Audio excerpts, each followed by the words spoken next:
Bonjour à tous, bienvenue pour ce dernier live tous au fourneau à Manigo. On se retrouve ce soir avec Thierry Sauvanet du magasin Saveurs et Terroirs à Manigo. Bonjour Thierry. Bonjour à tous. On espère que vous allez bien. Ça va impeccable, avec du soleil, de la neige, on a tout ce qu'il faut. Il fait encore bien jour, c'est top. Est-ce que vous pouvez nous parler un petit peu de vous, votre magasin, votre parcours, comment ça se passe pour vous? Ah ben il n'y a pas de souci. Moi j'ai ouvert ce petit magasin il y a 7 ans maintenant. Un magasin qui était fermé depuis quelques années. Donc le propriétaire nous a fait un bon petit loyer pour ouvrir, en sachant qu'à Manigo, on a des soucis pour faire fonctionner une affaire à l'année. Il y a 12 mois dans une année, c'est beaucoup à Manigo, la saison est courte, donc il faut que tout le monde s'y mette. Voilà. On pourrait proposer pour ce dernier format une petite nouveauté, peut-être présenter ce magasin, Oui, ouais, faire un petit tour. On peut. Alors le magasin, je vends un peu de tout, hein. De la bonne charcuterie, du fromage. Entrez.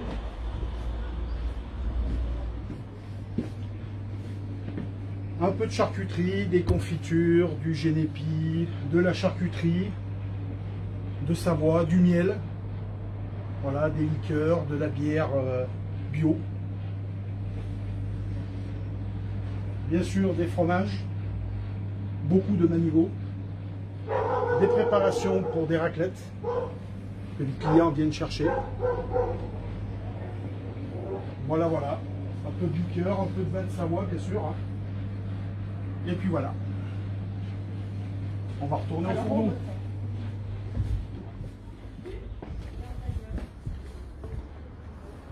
Est-ce que tu peux nous parler un peu de la recette du coup qu'on va faire ce Alors, soir? ce soir, on va faire une tourte paysanne à la raclette à l'ail d'ours. Donc voilà, on va commencer doucement. Et puis pour peut-être présenter les quantités avant de commencer. Voilà, là on va faire une tourte pour 6 personnes. Donc on va prendre un oignon, on va prendre 200-300 grammes de lard paysan. Voilà. On va prendre des pommes de terre. Voilà. Après on va prendre du fromage. Voilà, la raclette à l'ail sauvage et de Manigo. Très bien. Voilà. Et on va pouvoir commencer gentiment. Donc on va commencer. On va peler les oignons. Hop.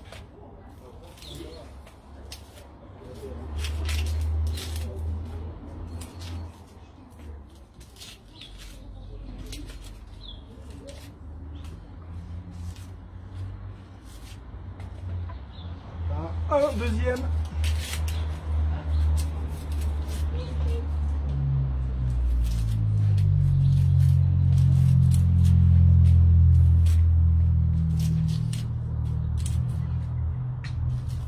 Alors du coup, pourquoi avoir choisi la tourte paysanne? Parce que c'est des choses que je fais pas mal au magasin en vente, hein. Donc ça on peut faire des variantes, hein. On peut le faire avec du reblochon fermier, on peut faire avec de la raclette nature, de la raclette fumée, on peut le faire aussi avec notre célèbre fromage, la Manigodine. Qui est le fromage, le célèbre fromage de Manigo. Voilà. Donc là on va émincer les oignons.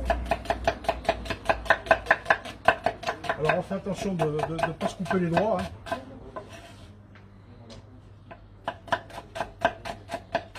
Du coup, la tourte paysanne, c'est une recette savoyarde? Oui, on en retrouve un peu partout. Dans les restaurants, on le voit beaucoup. On fait des entrées avec, hein, avec un peu de salade, c'est sympathique. Et puis on peut manger ça comme une quiche, comme une pizza, ça remplace un peu tout, hein. Hop.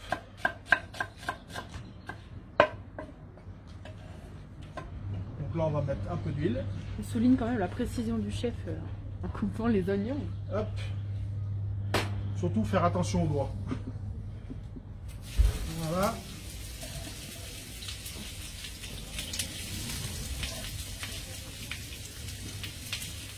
Hop.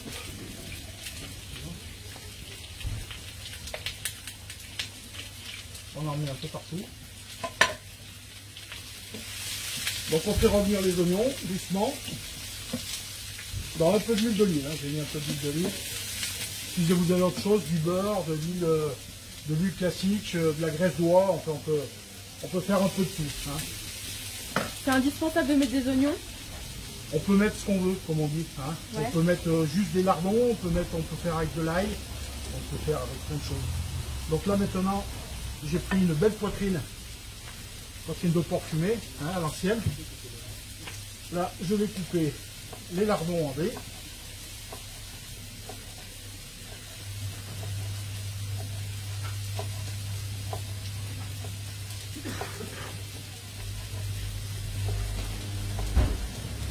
Voilà, après on peut faire sans poitrine fumée aussi, hein, c'est pas indispensable. Et dans les recettes par chez nous, on utilise beaucoup de lard paysan.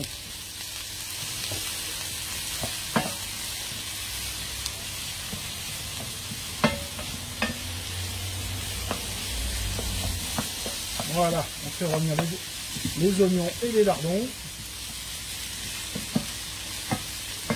Et pendant ce temps-là, on va peler les patates. Alors les pommes de terre, il faut les faire cuire la veille.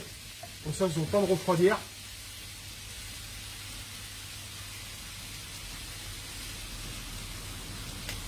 Donc là, du coup, c'est des pommes de terre qui ont été cuites hier soir. Voilà, hier soir. On va pas trop les faire cuire parce qu'après, ça fait de la purée. C'est quoi comme variété de pommes de terre? Alors ça, c'est de la BF15. Et c'est vraiment important dans la recette? Voilà, ouais, il faut que c'est une pomme de terre qui ait une chair un peu ferme. D'accord. Voilà, qui ne part pas trop en purée et qu'on puisse éplucher tranquillement parce qu'il y a plusieurs variétés de pommes de terre. Moi j'utilise ça parce que ça tient. Hop.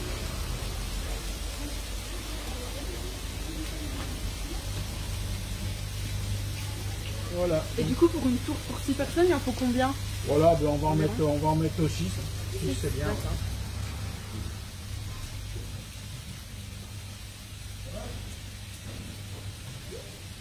Hop là.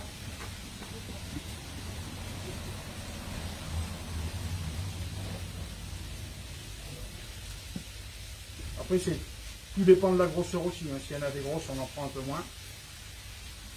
Et on les fait revenir du coup avec les lardons, avec les oignons. Voilà, de temps en temps on remue un peu les oignons pour pas que ça crame. Alors l'intérêt de faire revenir un peu les oignons avec les lardons, ça donne du goût.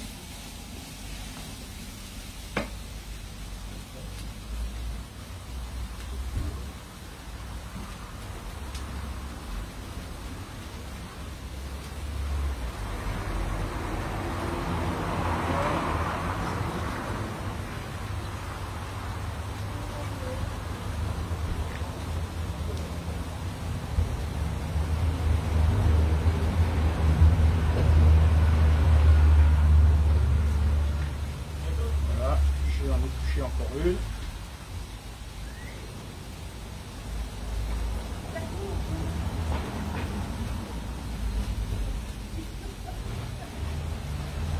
Voilà. Alors les oignons, on les fait bien griller. Ouais, pas trop quand même, parce que bon, il n'y a pas besoin que ça soit super grillé, super.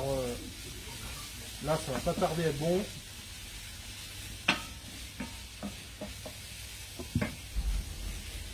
Là, on va couper les pommes de terre dedans. Alors, les pommes de terre, on les coupe un demi-centimètre. Hein. Ça va bien. D'accord, donc quand même pas trop fin. Pas trop fin, ouais.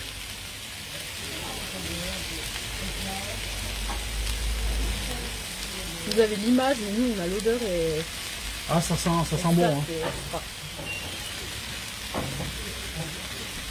Ça sent bon. Hop.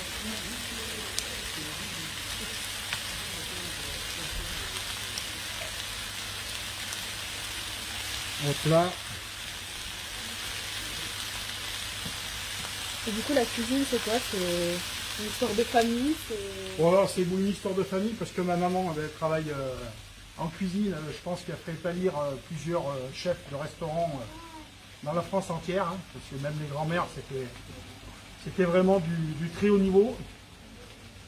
Nous, le repas, c'est très important, comme vous pouvez voir. Moi, je suis originaire de la Corrèze et chez nous, c'est très important le repas. On aime bien manger et puis c'est le plaisir de la table, c'est un art, comme on dit chez nous. Donc du coup, ça a été transmis et maintenant. Voilà. Donc, voilà ici. Moi, je suis arrivé ici il y a 32 ans en arrière, sur Annecy. Donc, et puis je suis jamais reparti parce que la beauté du site m'a plu. La Haute-Savoie, c'est sympa, il y a des bons produits à travailler. Hein. Donc voilà. Avant que je sois à Manigo et puis que j'ouvre le Saveur et Terroir, magasin de produits régionaux, j'avais l'auberge La Gloriette à Thônes. J'ai tenu ça pendant 5 ans et demi. Avant, j'étais à l'hôtel, restaurant-hôtel L'Ermitage à Thônes. J'ai connu aussi. Voilà. Et puis avant, j'étais sur Annecy. Quand je suis arrivé ici, j'étais au Ramoneur Savoyard à Annecy, rue Grenette. J'ai travaillé un peu chez Pauvert aussi, un traiteur bien connu des Annéciens. Voilà, j'ai sauté un peu les pommes de terre. Voilà. Donc maintenant, le feuilletage. Alors, le feuilletage, j'ai un peu triché, hein, j'en ai fait d'avance. Donc ça, les gens ne sont pas obligés de le faire. Alors le feuilletage, c'est très long à faire. C'est difficile à faire.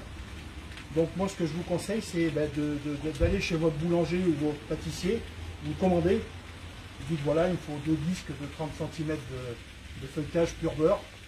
Vous allez chez les bons boulangers, bons pâtissiers vont vous faire ça. Vous vous demandez qu'ils vous les coupent en rond comme ça, c'est pas un souci. Voilà. On peut l'acheter directement en grande surface ou... Bon, en grande surface, moi je le déconseille parce qu'on tombe rarement sur de la bonne pâte feuilletée. Hein. Donc ça, c'est bon à savoir. Voilà. Un bon feuilletage, c'est de la farine, du beurre, du sel, et puis voilà, quoi, de l'eau, et puis il n'y a pas autre chose, il n'y a pas de conservateur, il n'y a pas de choses comme ça, donc on ne faut pas faire autre chose. Et si les privilégier un peu le... faire la pâte lui-même. Voilà, mais on peut la faire. Simple, hein. Ah oui, c'est simple, mais c'est très long. Parce qu'il faut faire une détrempe, et après il faut faire des tours avec du beurre, incorporer le beurre, on le plie en portefeuille, on le retourne, il faut faire 7 tours, enfin, c'est très compliqué à faire pour faire une belle pâte feuilletée qui... Voilà. Donc les pommes de terre, elles sont pas mal. Hop, là on peut voir. Bon, j'ai mis une pointe de sel, mais très léger, parce que les lardons, c'est déjà du sel. Hein, j'ai mis un peu de poivre, puis je vais mettre un peu de cannelle. Voilà, un petit peu, comme ça ira bien.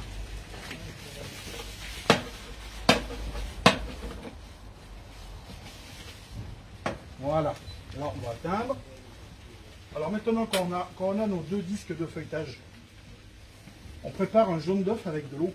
C'est ce qu'on appelle une dorure. Voilà. Et puis on va venir faire le tour du cercle, comme ça. Je vais vous expliquer pourquoi c'est faire. C'est pour coller les 2 disques ensemble, pour pas que le fromage coule de chaque côté à la cuisson. Donc voilà.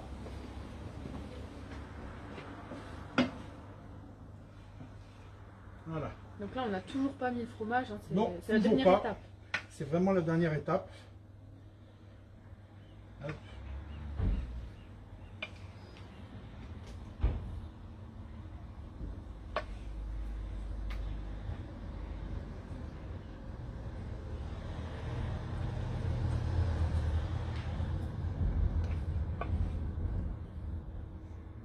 Donc voilà, on en met encore un peu. Bon là j'en ai fait beaucoup, mais bon, on peut en faire un petit peu plus, c'est pas un problème.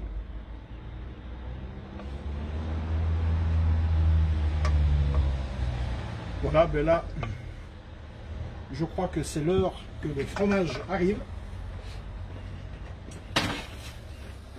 Et du coup, à l'occasion de ce dernier live, on a souhaité faire intervenir monsieur Vincent Fillon, qui va nous livrer en direct le fromage, donc la raclette à l'ail des ours. Voilà. Donc il arrive, je le vois. Donc il arrive dans quelques secondes.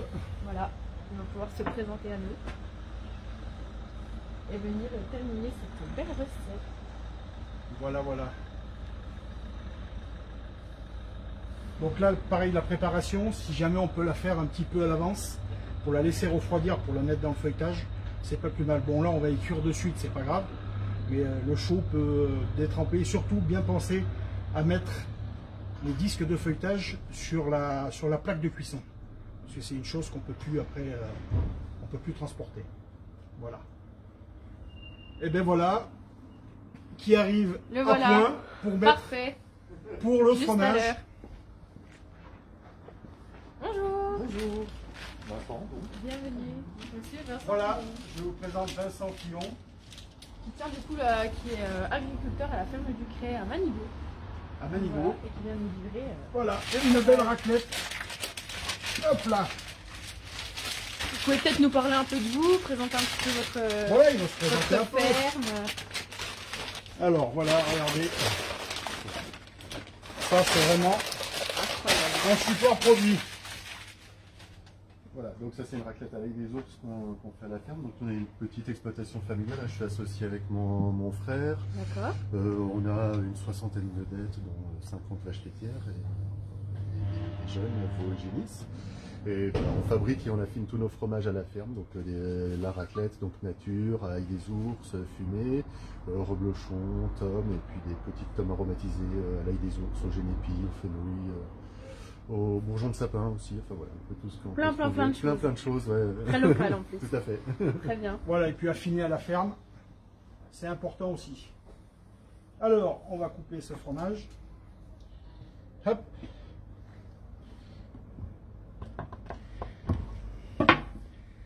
Ah, voilà. Si ça, c'est pas beau. Du vrai fromage fait à la ferme. Et il est excellent. Hop. Alors, on va recouper en deux. Hop.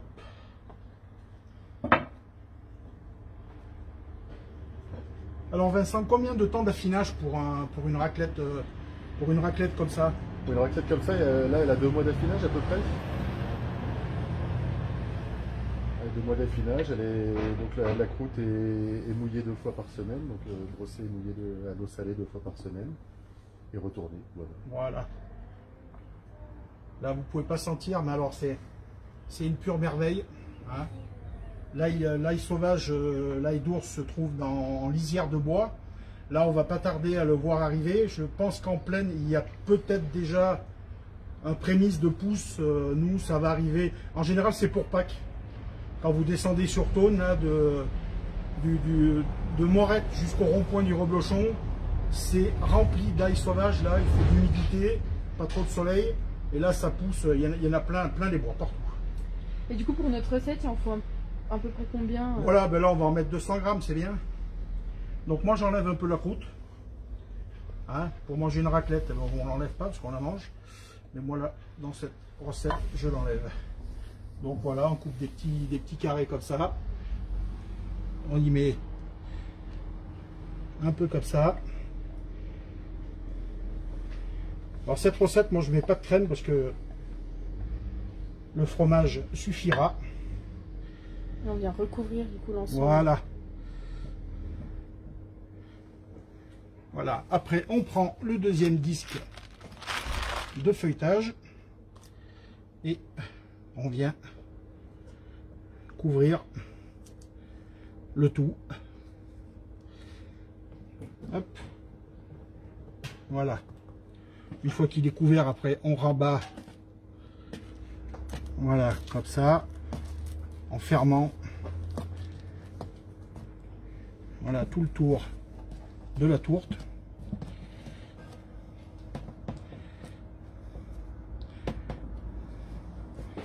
Hop là.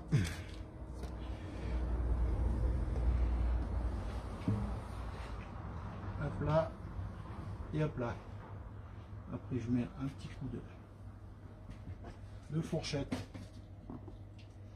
Et du coup, cette tourte, elle va cuire combien de temps? Après, moi, je vais la mettre à 180 degrés pendant une bonne vingtaine de minutes. Voilà. Après, on peut s'amuser à faire 2-3 petits avec le dos du couteau, parce qu'avec la lame, on va le couper, on va ouvrir le feuilletage. Donc là, léger, ça fait des petits dessins sympathiques. Comme une galette des rois. Comme une galette des rois. Voilà. Là, on va remettre un peu de dorure dessus. Voilà, un peu de peinture. Hop.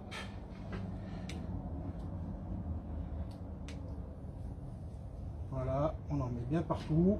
C'est ce qui va donner de la couleur à notre tourte. Donc voilà, elle est prête. Voilà, résultat final. Pour aller au four. Bon, je ne vais pas vous faire attendre plus longtemps. J'en ai déjà cuit une avant parce que là, 20 minutes, 20-25 minutes, ça fait beaucoup de temps. Donc, j'en ai préparé une. Je vais... Allez, tiens. Voilà. J'en ai préparé une. Hop.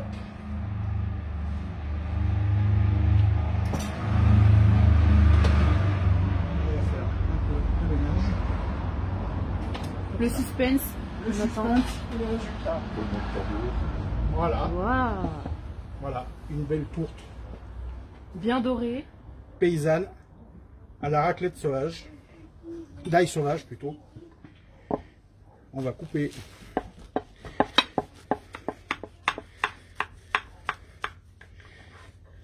hop. Alors là, on peut dire qu'on peut en manger pour 4 personnes en plat et en entrée. Pour 8 personnes. On en fait pour 8 personnes. Ah, Voilà. ouais. Voilà, on retrouve nos pommes de terre, notre lard et notre raclette qui a bien fondu.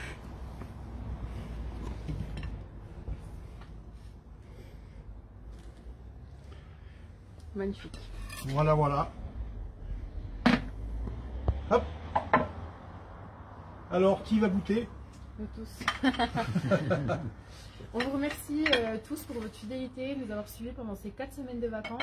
En tout cas, nous, on remercie aussi Thierry de nous avoir... Eh bien, merci d'être venu hein, et puis d'avoir partagé ce petit moment avec moi. Puis moi, je suis très heureux d'avoir partagé un moment avec vous tous. Et j'espère qu'on va se retrouver très bientôt. Parce que ces émissions étaient superbes. C'était vraiment innovant. Et puis, je pense que par les temps qui courent, les gens veulent voir ce genre de choses. Donc, je vois à peu près mes collègues qui sont passés avant moi, ils arrivent à plus de 10 000 vues. Donc c'est quand même énorme. Ouais, donc c'est que ça intéresse pas mal de monde. Et puis eh bien, je vous invite à venir me trouver au magasin. Si vous voulez une tourte, vous pouvez commander 24 heures à l'avance. On peut vous en faire à toutes les sortes. Voilà, on remercie aussi Vincent Fillon qui nous a quand même fait la livraison en direct. Avec plaisir. Et voilà, merci à tous. On espère vous retrouver bientôt pour une nouvelle édition ou vous retrouver tout simplement à Manigo. Venir nous voir. En tout cas, on vous attend. Voilà, à bientôt. Au revoir, au revoir.